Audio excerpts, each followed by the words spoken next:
আজি মোৰ বন্ধু বান্ধৱীসকলক এটা বস্তু দৃষ্টিগোচৰ কৰাবলৈ বিচাৰিছোঁ আৰু কিমান দূৰ মোৰ শুদ্ধ কিমান দূৰ ভুল সেইটো কথা মই নাজানো। আপোনালোকৰ দৃষ্টিগোচৰ হৈছে নে নাই সেইটোও মই নাজানো, কিন্তু আপোনালোকৰ নাই হোৱা বুলিহে মই কথাটো উনুকিয়াই দিবলৈ বিচাৰিছোঁ।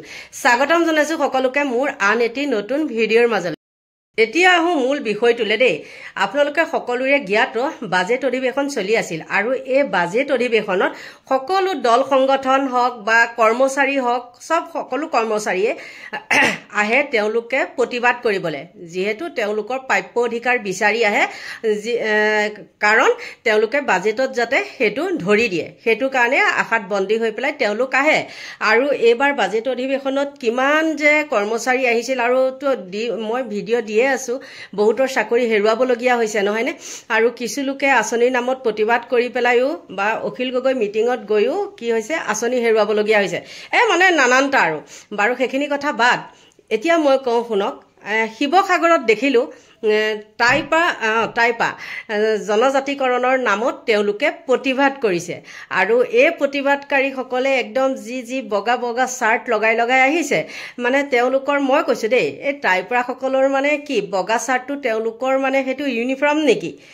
টাইপা হ'লে সেইটো চাৰ্ট পিন্ধে নেকি? আৰু দেখিছোঁ হেৰিও সমুজ্জ্বল আঁচুবিলাকৰো।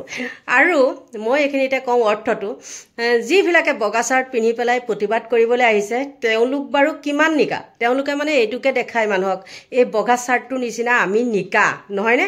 আৰু তেওঁলোক কিমান নিকা, তেওঁলোক কিমান ভেকু ভাওনা, এইখন ইলেকশ্যনৰ আগত তেওঁলোক কিমান ভেকু ভাওনা। তেওঁলোকৰ যদি প্ৰতিবাদ কৰিবলৈ মনেই আছিলে তেন্তে হ'লে তেওঁলোকৰ বাজেট অধিৱেশন চলি থাকোঁতে নাহিল কিয় ধৰ্ণাস্থলীত, হয় নে নহয়? বহুতো আহিছে, কিন্তু তেওঁলোকে সেইখন নকৰি আকৌ ইয়াত একদম মাইকীয়ে মতাই এসোপামান লৈছে, লৈ পেলাই শিৱসাগৰত হেৰি কৰিছে, ধৰ্ণা দিবলৈ আহিছে, প্ৰতিবাদ কৰিছে।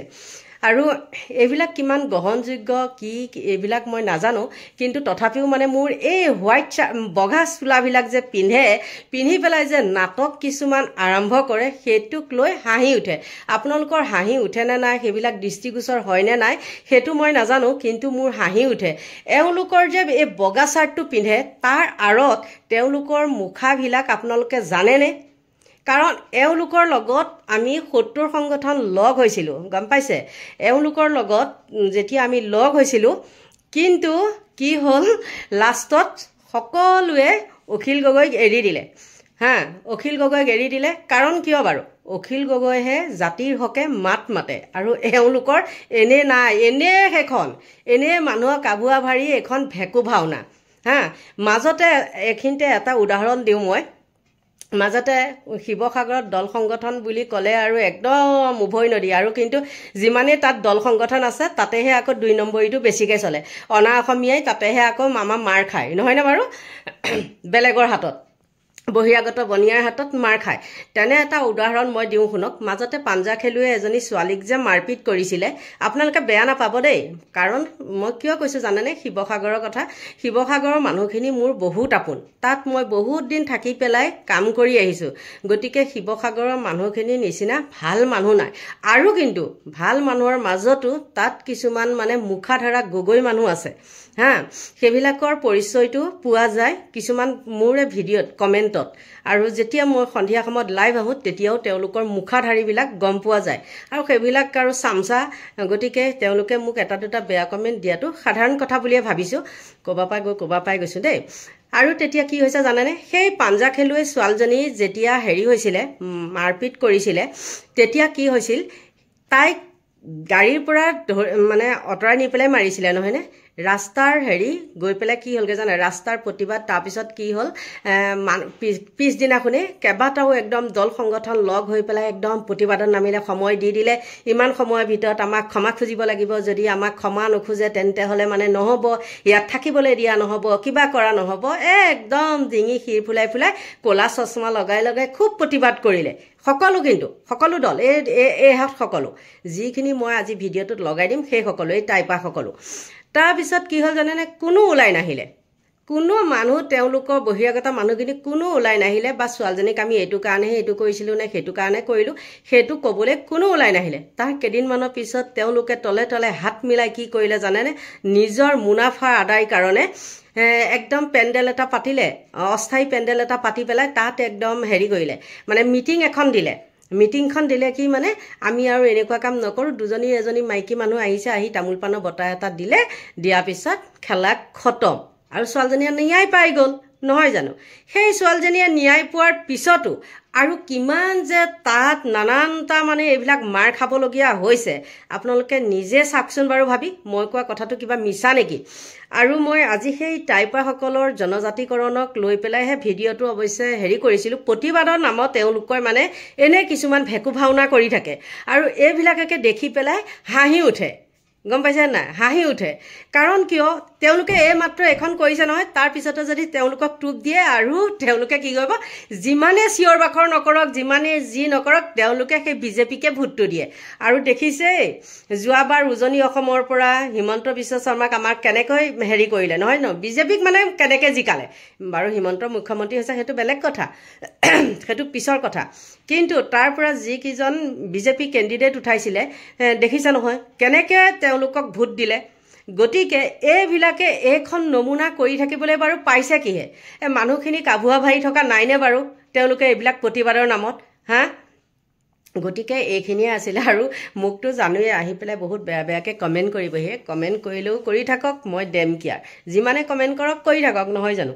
নোহোৱা কথাটোতো মই কোৱা নাই। মই এইটোৱে মানে ক'বলৈ বিচাৰিছিলোঁ, তেওঁলোকে তাত আহি প্ৰতিবাদ নকৰি পেলাই এতিয়া সেই বাজেট অধিৱেশন শেষ হোৱাৰ পিছত সেইখন কি নতংকি দেখাইছে হা? গতিকে আপোনালোকৰ মাজলৈ ভিডিঅ'টো আগবঢ়াই দিলোঁ, চাওকচোন।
আপোনালোকে হয়তো যোনখিনি আছে তাৰ আমি যিহেতু দিছে আৰু মই আহিছোঁ।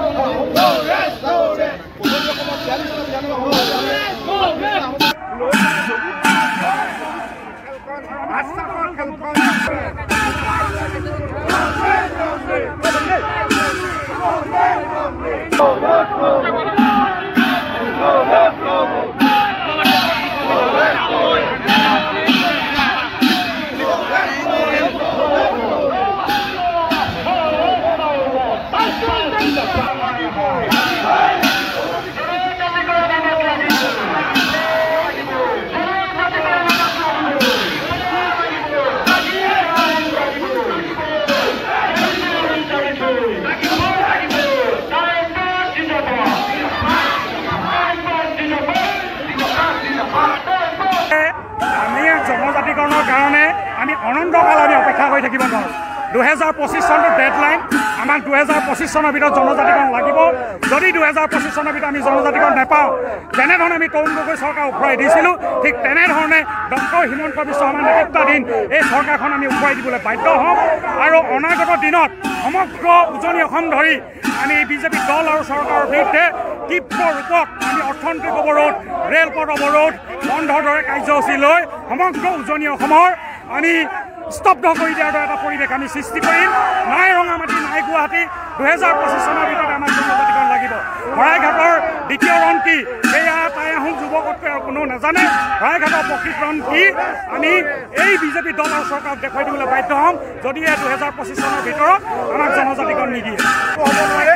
ডক্টৰ হিমন্ত বিশ্ব শৰ্মাই এই কথাকেইটা বুজা উচিত যে আহোমসকলকে ধৰি সহজনপতি ৰাইজক জনজাতি মৰ্যাদা প্ৰদান কৰিব লাগিব, নহ'লে আমাৰ হয় ৰঙামাটি নহয় গুৱাহাটী তেনেকুৱা নীতি আমি ল'ম আৰু উজনি অসমৰ 43টা বিধানসভা সমষ্টিত সেই চৰকাৰখনক আমি উখুৱাবলৈ যত্ন কৰিম আৰু আহোমে নিৰ্ণায়ক ভূমিকা পালন কৰে।